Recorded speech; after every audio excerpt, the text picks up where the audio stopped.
Hello, good evening, and welcome, ladies and gentlemen, to another week, and with it, another strength-fulfilled broadcasted race from the iRacing Porsche Cup by CONSPIT, the official series available only on the Premier Sim Racing platform, available on PC.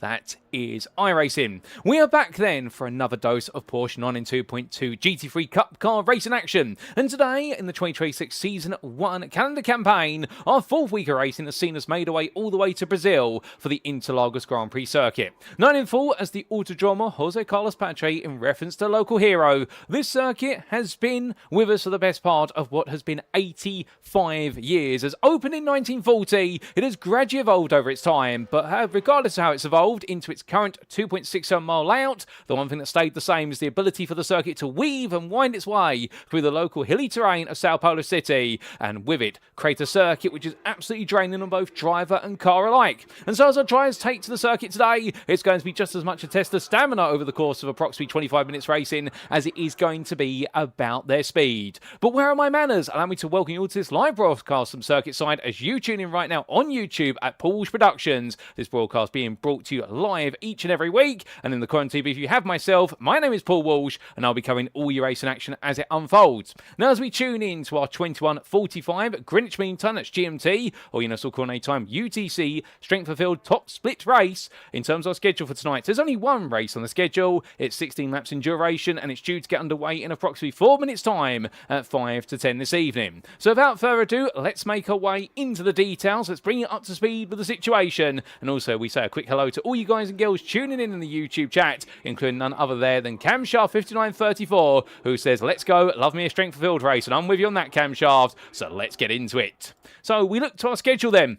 And as we can see, last time out, we were in Germany at none other than the Nürburgring Gesamtstrecke, with the majority of the racing occurring over the Nordschleife. And with a low chance of rain, well, there was definitely some moisture on the circuit that carried over from practice into qualifying and the race, but then the rain never quite rematerialised. But what did materialise was an absolutely brilliant battle for the win between George Tyler, Noah Eder and Said Amir, with Tyler taking the win in the end, and Eder having to hold on to second in a drag race to the finish line versus Said Amir. Will that continue again today? Well, the one thing is, because many of our drivers are regulars all preparing for the 24 Hours of Daytona event on iRacing in a weekend's time, and they're currently competing in the Raw before the 24 as well, we have got a brand new grid of drivers. There's only two names that we'll recognise on this grid today, and therefore we're going to see a new winner, or at least new names up towards the very top, as they take part on this 10th of January race at the Autodromo Jose Carlos Pache. Next time we head to Le Mans, and it will be the Circuit des 24 Hours de Mans that plays host, but we'll talk a bit more about that then. And as we come into this week, well, in terms of our top split standings after the first 3 weeks, we can see in Division 1, Oscar Bernson is the man to beat. He is the best part of 42 points ahead of Isaac Phelps, with Heidi Massey not too far behind on 328, only 15 points behind. Igor Kos is in fourth, the silent but very smart driver at that, ahead of Liam McNeely, and it's Thomas Ronhar, Oliver Pietek, Tobias Olsen, Deegan Fairclough, and Guel Costa, who round off your top 10 in the top split standings. But we won't dwell too much longer on them. Let's talk a little bit more about our host circuit for today.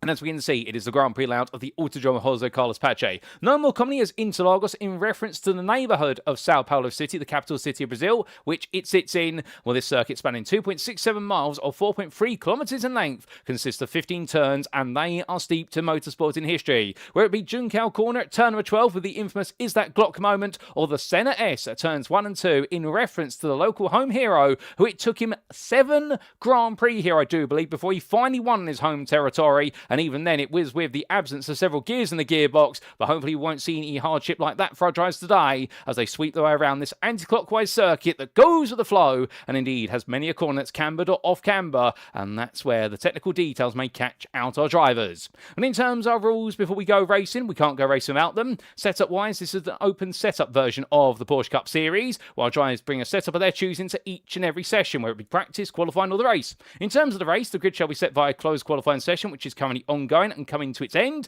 with the race commencing by a standing start as it's a tradition of Porsche Cup racing, and drivers shall receive a drive-through penalty if they get to 17 incident points. If they get to 25, they will be disqualified, but hopefully we don't see that. And without further ado, what we do want to see is plenty of cars out there, so let's go see them, ladies and gentlemen, as a couple of drivers are coming to the end of this qualifying session right now, and we do have quite a low strength for field today of only 4,189.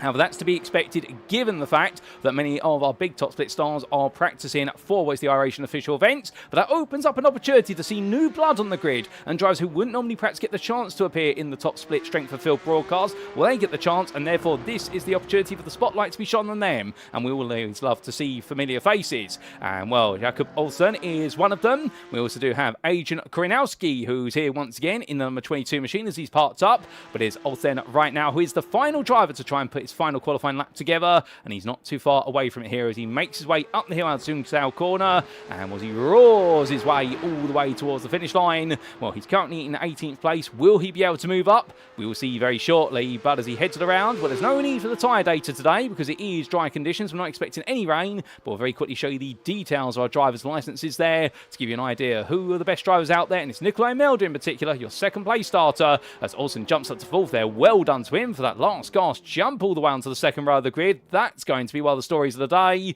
as we do see Koronowski still parked up there on the run into what will be the Retropolster Straight, and we also look to Jan-Marcel Dietrich here. But the point being, we do have an eclectic mix of I ratings here, ranging all the way from our highest of Melder at 7,000 or so to the nearest 100, all the way down to what will be our 25 car, and that is none other than being piloted by Lucas Tapak, who is on an I rating of approximately what is 3,300. So a good variety of drivers here. Golden opportunity for many to try to improve their I ratings, but is that the way it's going to go? We will have to see, but we're not too far away from going racing, ladies and gents. We're only 30 seconds left on the clock, and we'll leave you the pictures here of Dietrich taking his round around.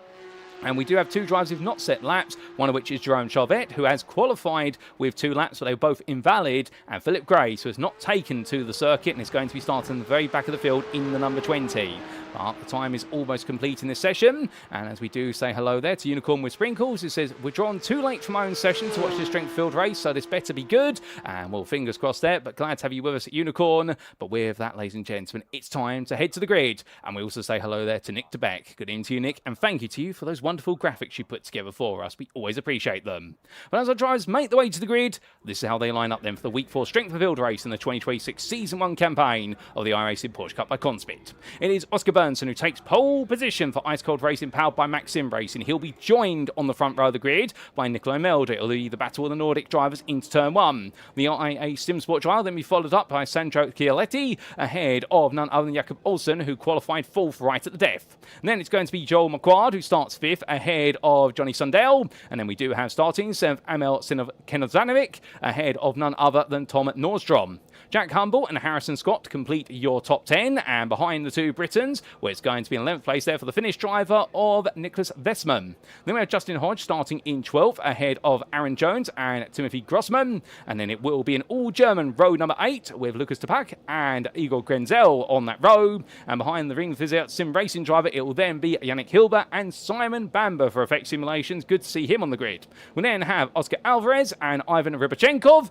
They round off your top 20, and behind the American driver, there's 3 more rows to go, the first of which is occupied by Jan-Marcel Dietrich and also that Adrian Korinzowski, and then we do have Thomas Cordon and Jerome Charvet, and last but not least, starting in 25th place, it's going to be the Briton there, Philip Grace, with no lap set, much like Charvet. However, Charvet did put some laps in the session, and that's why he starts ahead.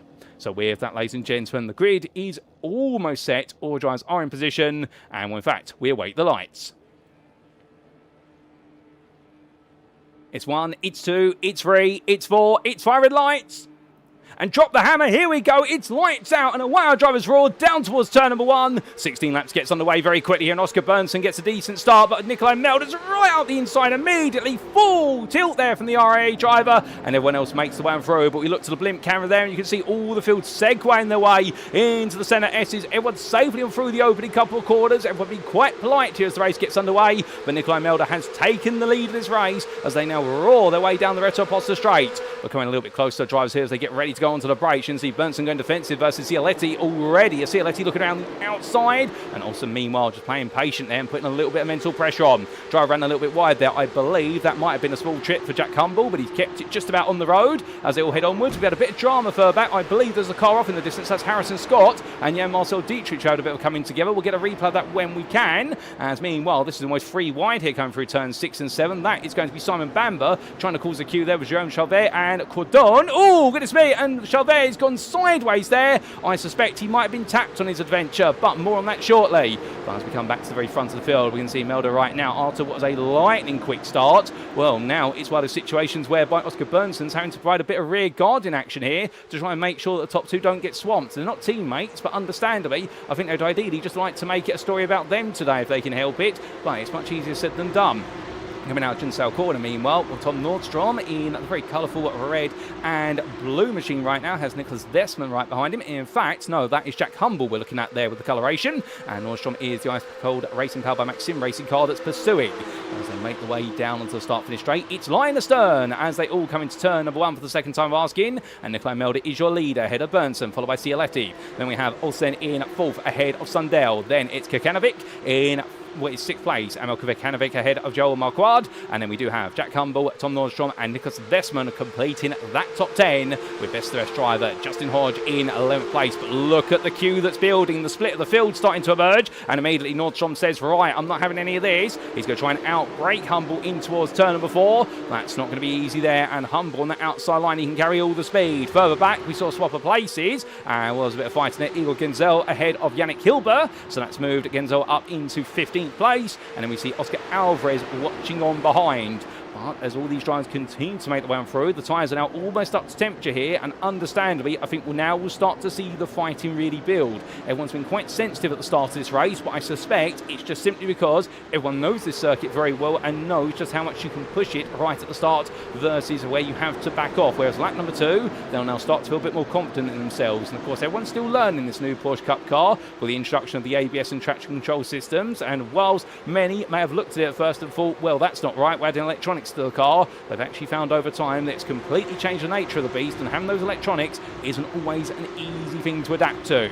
But as they all come through, it is still very much nose to tail for so many drivers. Unfortunately, we have lost 3 drivers in this race. Philip Grace did not start the race, unfortunately, from 25th, and we've also lost both Harrison Scott and Jan-Marcel Dietrich due to an open lap incident. We'll get a replay of that when we can. But meanwhile, we see a bit of a too-wide moment here, as that is going to be Nicholas Westman looking up the inside of Nordstrom. Can't quite find his way in, and we jump on board here as he bounces his way down through the center edge. And right now, Westman thinking about where he can go for the move on Nordstrom, but Nordstrom just outpacing in those braking zones. As Westman right now, you can feel the energy from there running out wide, coming through turn number 3. He wants this place. He knows he's got the pace to go for it, but the problem is Nordstrom is just matching him every step of the way so far. And Westman right now, what he's doing, he's starting to push himself more and more, and this is a dangerous space early on in the race because of the fact he wants to get ahead, but of course what he's having to do is now overdrive a little bit and using all the road plus a bit more. We call it value-added tarmac up to a point, but there's also the fault of running wide and potentially picking up some off tracks along the way.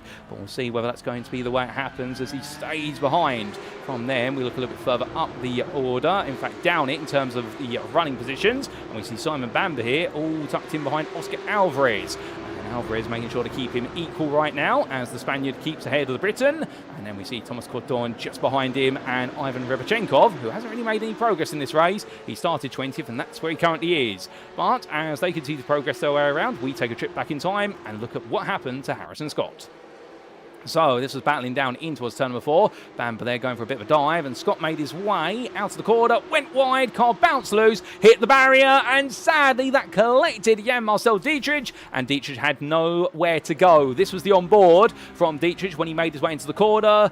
On the outside, they're already fighting with the number 15, and as he made his way out to speed, he's going to see the car in front of him get it wrong. He picked the wrong side to go for, but in the end, I don't think anybody could have reacted to that, and it was into the barrier for Dietrich, just like that. But coming back to your live racing, and we come back in good time because your lead pack is getting closer and closer here as we look back from the rear of race leader Nikolai Melder. Now, of course, a very decorated driver, last year's Danish F4 Esports champion, and indeed one of the major contenders throughout all of that season, amongst others. As he makes his way up the hill, right now, the number 1 driver here definitely trying to hold on. And the last time he appeared in one of these strength of field races was back in the 2025 Season 4 campaign. And there, despite it being his debut, he showed no hesitation with fighting with the very best and had an absolute ball of a time. And well, he's back here once again, looking to try and show everybody what he can do.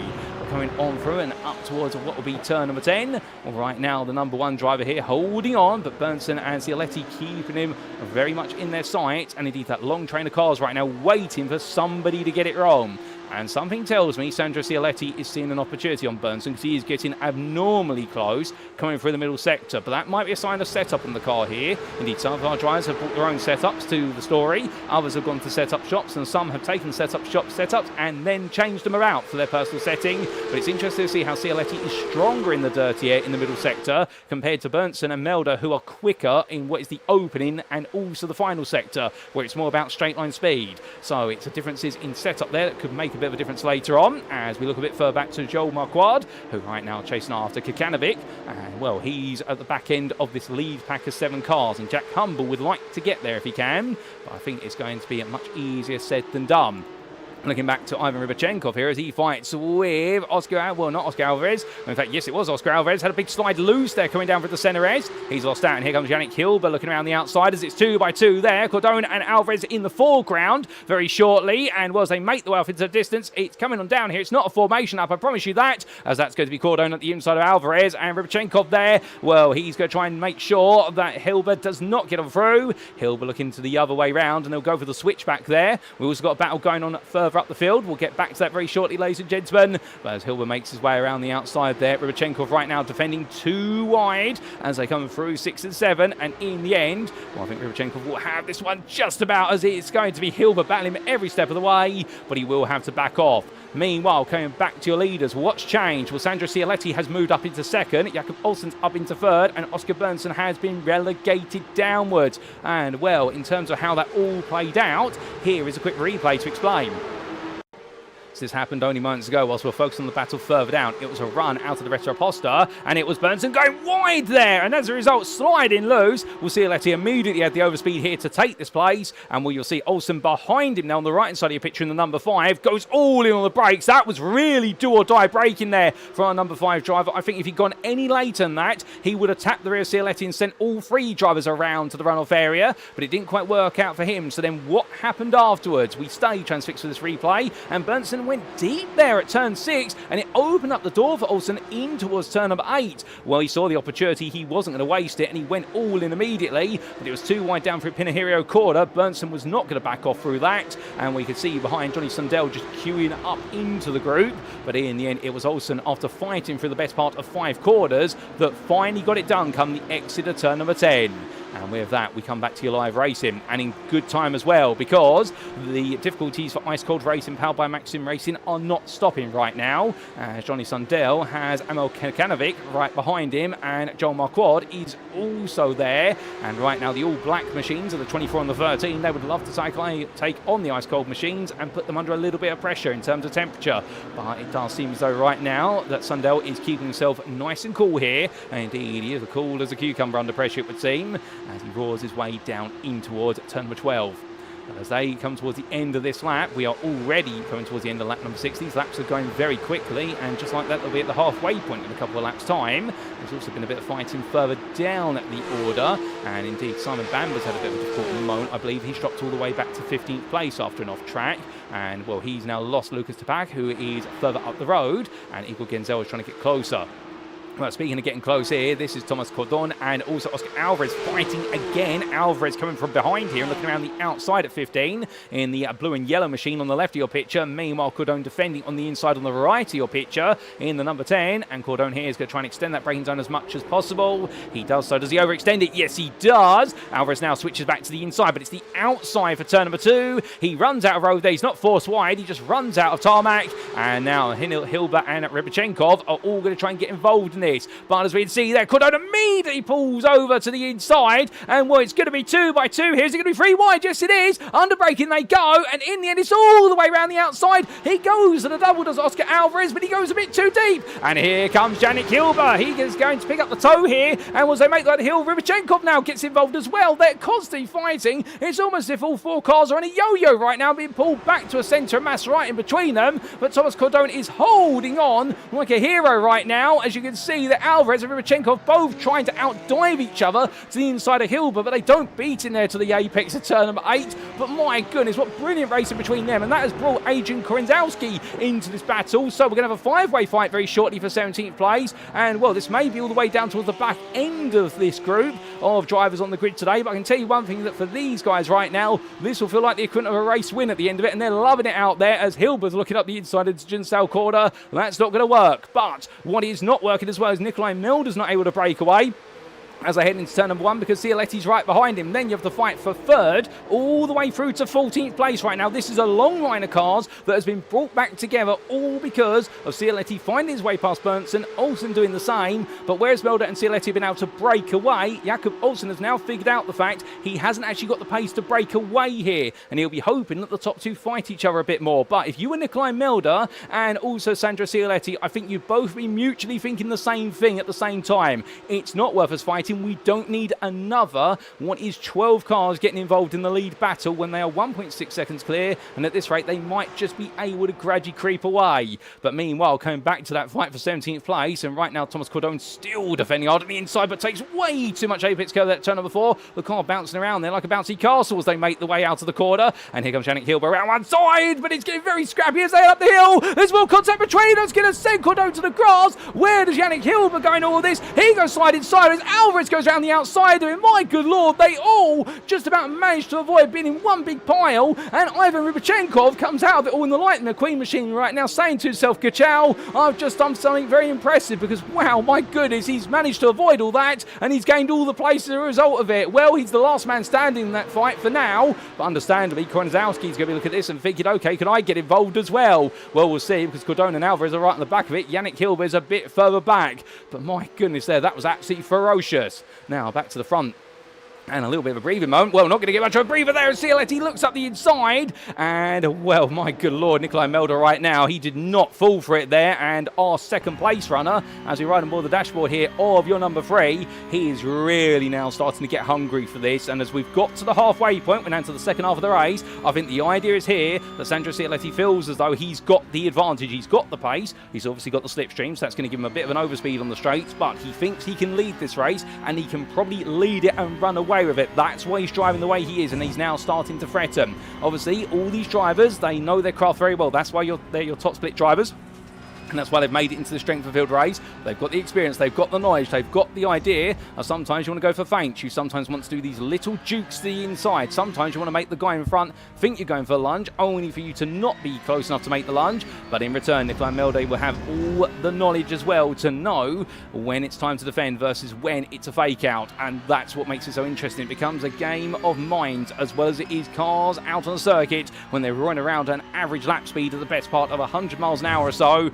And right now for Sandro Cioletti, it is definitely a challenge whereby he's just got to outthink Melder and then find a way past. As they come towards the end of this lap, no change. 1.4 seconds is the gap to your third place runner, and well, he heads on through right now. It's definitely building up here. It is getting tighter and tighter between our leaders, and at any moment, should they fight too hard, we could suddenly see the whole field come back together here. Now Cioletti looks up the inside this time. He goes all in for the brakes. Melder sees it coming, leaves the door wide open here, but he defends now down to turn number 2. They both slide a little loose there, practically rubbing paint as they come through turn 2, but give each other space through the retro Poster turn. Well, of course, that'd be the covered sold. Now onto the straight they come, and as they make their way down towards turn number 4, you can see that the change. It's cost them 2 attempts, but they still haven't let the rest of the field get close enough yet. Oscar Berntsen takes a peek out the inside of Olsen, and I think it's politely trying to say to him, can you get a move on, because they're fighting up in front. We need to be there as well. But Sandro Cioletti now is your leader of this race. The Italian has made his way from a third place start into lead. His door number 3 shines high at the front. He's got the number 1 behind him. Meanwhile, we have got a growing group here in the form of Amel Kezanovic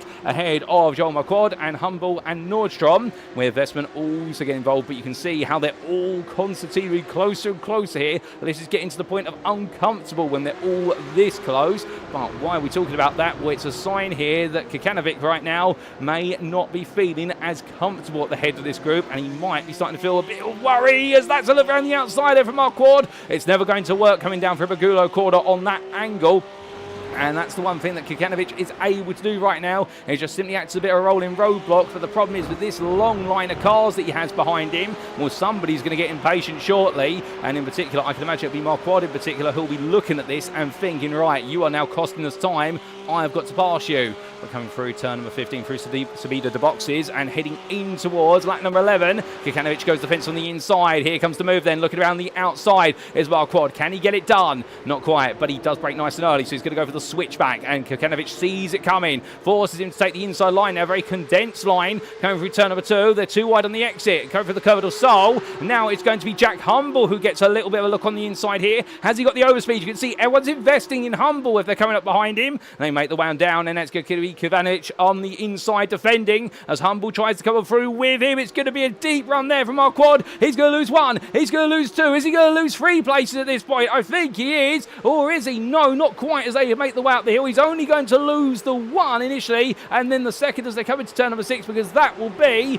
Nordstrom there fighting, but Nordstrom can't quite get it done. And in fact, Tom Nordstrom falls back behind with Nicholas Westman and Justin Hodge queuing up behind. But they all cost each other time here. They cost each other time for the top 5. Johnny Sundell has run away from this group now as a result, but as they make the way out towards turn number 10, all the fighting is absolutely brilliant between them all. A little look up the inside there from Marquardt on Humble, but that's not going to work, and that was all about trying to get into the head of his rival again, as Emil Kikanovic meanwhile holds on to 6th place. He's doing an incredible job here of holding on as Kikanovic. If he can keep this up, this is going to be one of the best defensive drives of the season so far in these strength of field races. We've got a long way to go, of course, but we're already taking candidates for several items here. There's no official award or anything like that, but indeed there have been some brilliant stories so far, and there's even more to come. But on to the next lap they go, and as our leaders make their way past me down the start finish straight, we then look at this group of what is 6th all the way through to 12th. Aaron Jones now closing up, but a switch outside. Humble immediately darts out there, wants all the width coming into turn number 1, comes down hard on the apex curve there, and now as he rides on the back of Kivanovic, it's all about the slipstream.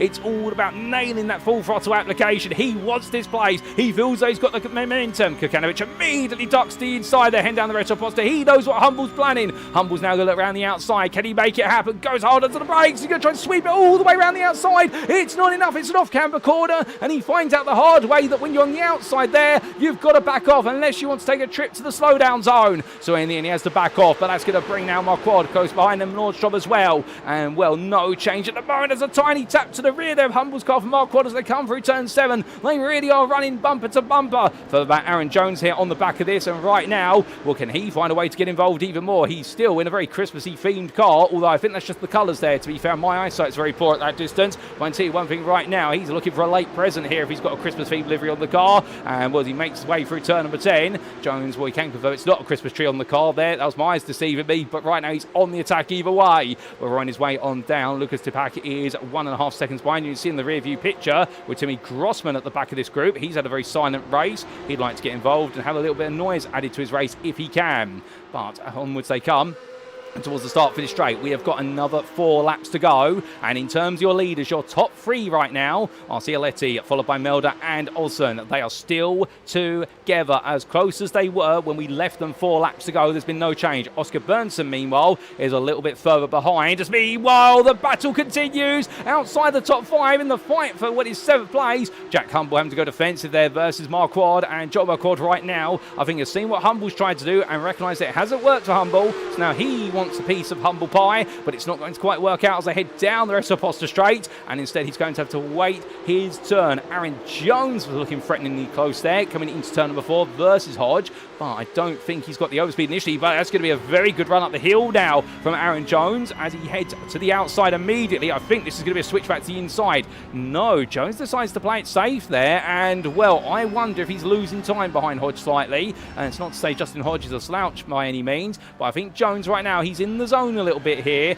and I think he has played the game of preserving the car a little bit more compared to everybody in front. Remember, this is a 25-minute or so race based on lap times. However, the key point being around here is the fact that these Porsche Cup cars, they've got tyres that can be pushed hard. You can really milk the tyre compound for its grip, but if you're going to do that, it normally lasts the best part of 15 to 20 minutes of racing. So in terms of a percentage of this race, you're looking about 75% of the race, you can max out the tyre. And therefore, if you try to do it the entire race, you are going to scratch off some of the life of the tyre, and naturally you will lose pace towards the end if you've been pushing since the start. So is anybody now going to fall off the proverbial tyre cliff or not? That's what we'll wait to see. As Jean Marquardt too wide now with Humble. It's going to be Marquardt on the right of your picture. Meanwhile, Humble on the left of your picture as they battle for 7th place into turn 1. And Marquardt is going to be up the inside there as Nordstrom wants to get involved, but he's told no. Aaron Jones trying to get up the inside there of Hodge. Hodge says no to him as well. And we're coming out of Curva del Sol right now. 3 more left on the clock, and it's not done for Aaron Jones. He gets a really good run off the corner. He gets very close early on. That means that he's got to do it under brake, and he won't have the slipstream to work with. He's going to dart up the inside if he can. Doors open. Surely Jones has got to go for it. He is. There's all fight. It's all going off the road in front.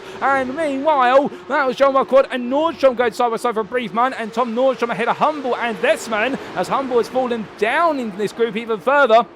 And we can confirm that Justin Hodge has held off Aaron Jones in that battle. But up the hill they come. 2 wide there. Nicholas Westman and Humble as they come through turn number 8 and down into 9. And Westman in the end. There's a bit of contact between them. That's going to send Westman round into Pinheiro corner. It's always a corner where 2 wide doesn't work. And Nicholas Westman has learned that the hard way, sadly, with that contact there with his rival. And I think he'll be fuming about that one. And well, in the heat of the moment, both drivers went for it. Neither one wanted to back out. And Westman in the end falls apart as a result of it. However, still, it was a great race up until then from him. And we look forward to seeing plenty more from him later on. But as he falls outside the top 10, it's now going to be where's Humble, Hodge and Jones fighting for 9th through to 11th place. But we've got to leave them for a moment because 2 laps to go and your top 3 are still as they were. But the fight for 4th right now, it is going to be a battle of teammates here with Johnny Sundell and Oscar Bernstein together. And well, Sundell has found his way ahead in recent laps. In fact, I think they swapped the places around and have been quite passive about it. But I wonder whether there might be a little bit of battle between the 2 teammates at the end of the race. We do know the Ice Cold Racing powered by Maxim Racing team.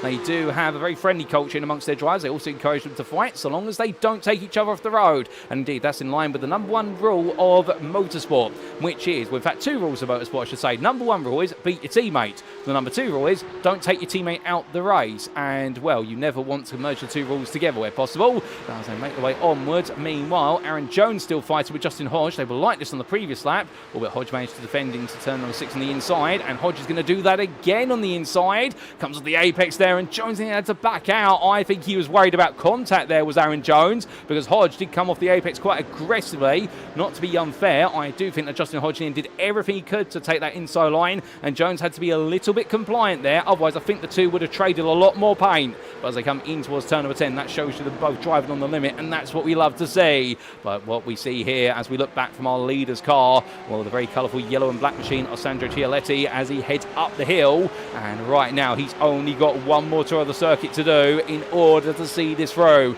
It's been an absolutely brilliant race so far. It's been our closest race of the season in terms of the number of cars that have been separated by less than 10 seconds. And Chialetti right now heads onto the white flag lap, trying to hold on 1 more time. But here comes Nikolai Melder looking around the outside. Melder goes to the switchback here, but Chialetti sees it coming and says, I'll just park it on apex, thank you very much. But now it's going to be the drag race round through the Curva del Sol.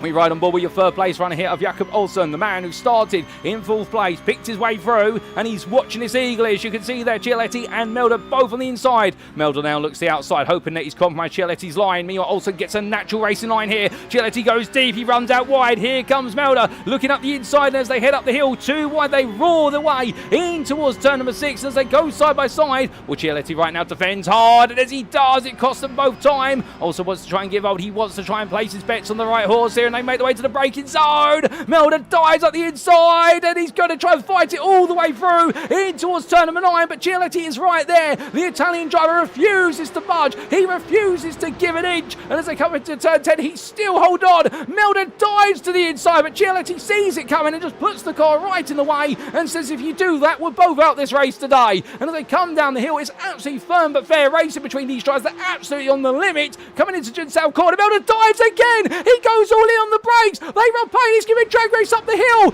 Melder absolutely goes for it. Now who is going to win it as they make the way around? Surely not. Surely Chialetti's going to be into the line at this rate. Melder's absolutely timed this to perfection. Unless he's got any more speed in that car, they're both going to be pushing the car forward inside the cockpit. It's a drag race. Who's going to win it? They come up the rise. I think it's Chialetti. I think Chialetti's done it literally by the minorest of margins ahead of Nikolai Melder, with Jakob Olsen in 3rd place in the end, ahead of Johnny Sundell Sundell and Oscar Bernson. We'll then have Emil Kekanovic in 6th place ahead of Joel Marquardt, with Tom Nordstrom in 8th ahead of Jack Humble and Justin Hodge. My good lord, ladies and gentlemen, as all the field comes roaring on through, and well, we've got a couple more drives still to finish this race, including Ivan Rybachenkov as he makes his way towards the line. I think we're going to need to take a look back at that finish. My god, that's the closest finish we have seen, as Rybachenkov, Alvarez and Chauvet all come through. That's your top 19, and with it, all 19 finishes of this race, ladies and gentlemen. But my goodness,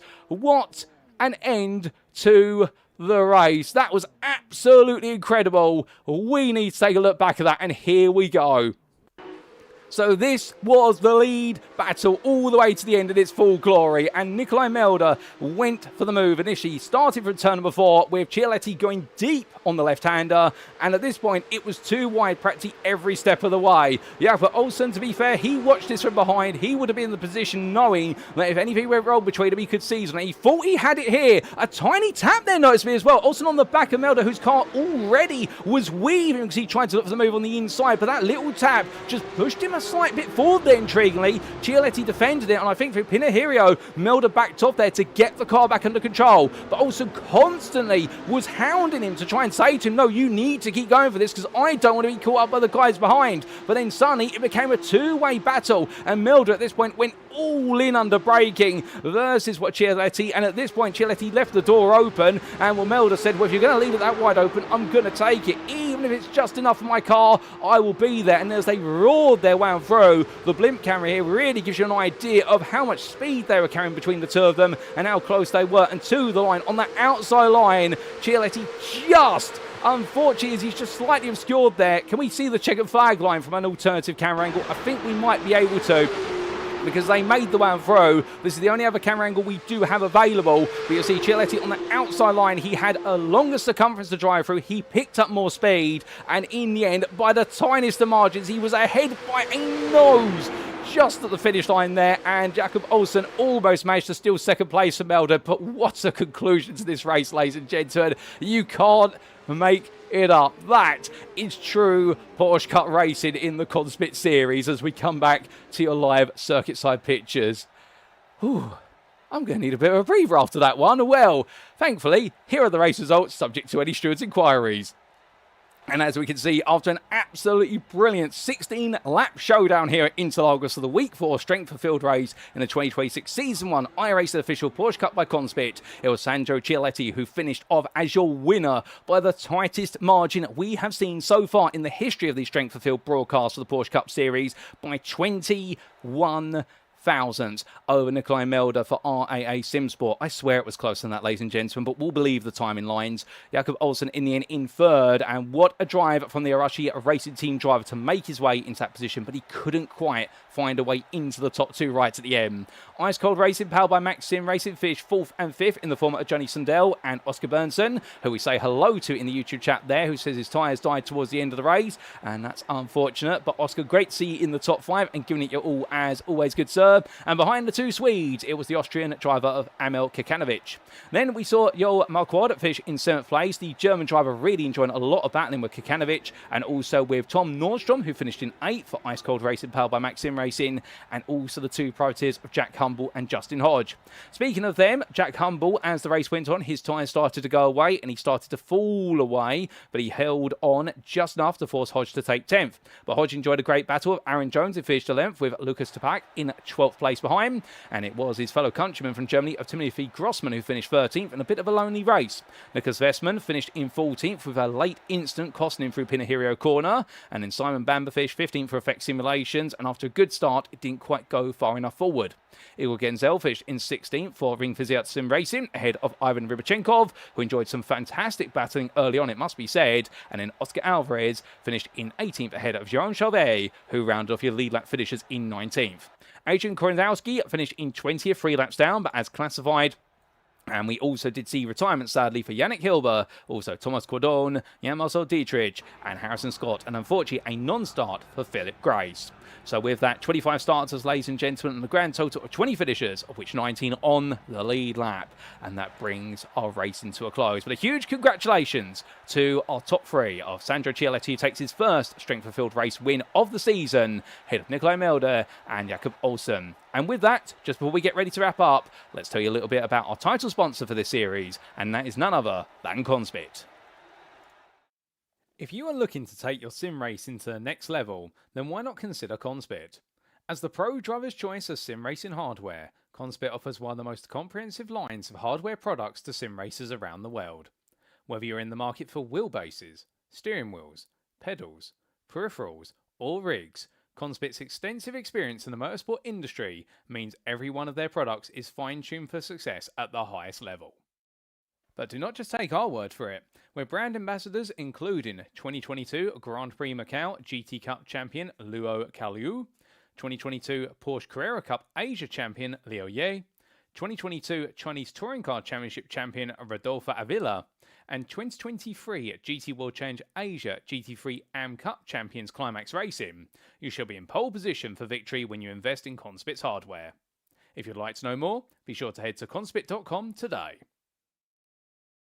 And so, ladies and gentlemen, we pack up our bags from Brazil and get ready to head to France, because in week 5, well, it's not going to be a 24-hour endurance race per se, but it is the home of 24-hour endurance racing. We will see our drivers take on the circuit says 24-hour Du Mans, or more commonly just referred to as Le Mans. And there, it'll be about the straights and the sweeping bends and being able to keep your cool no matter how low the downforce goes. Who will continue the story there and come away your winner in France? We'll come tune in a week's time on Saturday the 17th of January 2026, as we'll find out then. But until then, this has been the iRacing Porsche Cup by CONSPIT. I've been your host and commentator Paul Walsh. This has been a Paul Walsh production, and until next time, remember to stay safe, stay well, stay smiling, and most importantly, ladies and gentlemen, remember to stay on track.